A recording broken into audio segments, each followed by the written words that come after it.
Lahore session court نے anchor person Rehan Tariq کی بعد از گرفتاری ضمانت منظور کر لی۔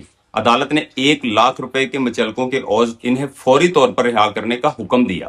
ناظرین، NCCIA کی جانب سے درج مقدمے میں گرفتار ریحان طارق کی درخواست ضمانت پر آج لاہور کی سیشن عدالت میں اہم سماعت ہوئی۔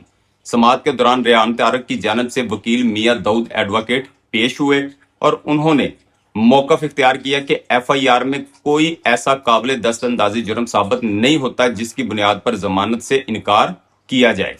وکیل صفائی نے عدالت کو بتایا کہ پاکستان میں تاریخی اور مذہبی موضوعات پر انٹرویو کرنے پر کوئی پابندی موجود نہیں ہے، جبکہ تفتیش کے دوران نہ تو ریحان طارق کی کوئی ڈیوائس استعمال ہونے کا ثبوت ملا ہے اور نہ ہی متنازع ویڈیو اپلوڈ کرنے کا کوئی ثبوت پیش کیا جا سکا ہے۔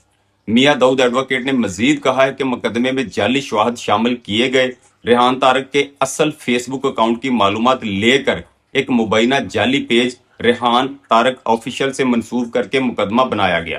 انہوں نے یہ بھی بتایا کہ جس مذہبی اسکالر جواد نقوی کا انٹرویو لیا گیا، انہیں آج تک اس مقدمے میں ملزم نامزد نہیں کیا گیا، جبکہ متعلقہ انٹرویو ابھی بھی آفیشل یوٹیوب چینل پر موجود ہے۔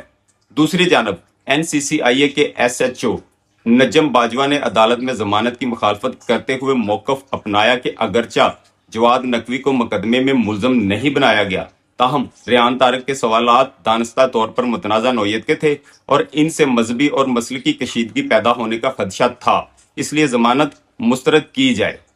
فریقین کے تفصیلی دلائل سننے کے بعد ایڈیشنل سیشن جج نصرت علی صدیقی نے NCCIA کے اعتراضات مسترد کرتے ہوئے ریحان طارق کی بعد از گرفتاری ضمانت منظور کر لی اور 1,00,000 روپے کے مچلکوں کے عوض رہائی کا حکم کر دیا۔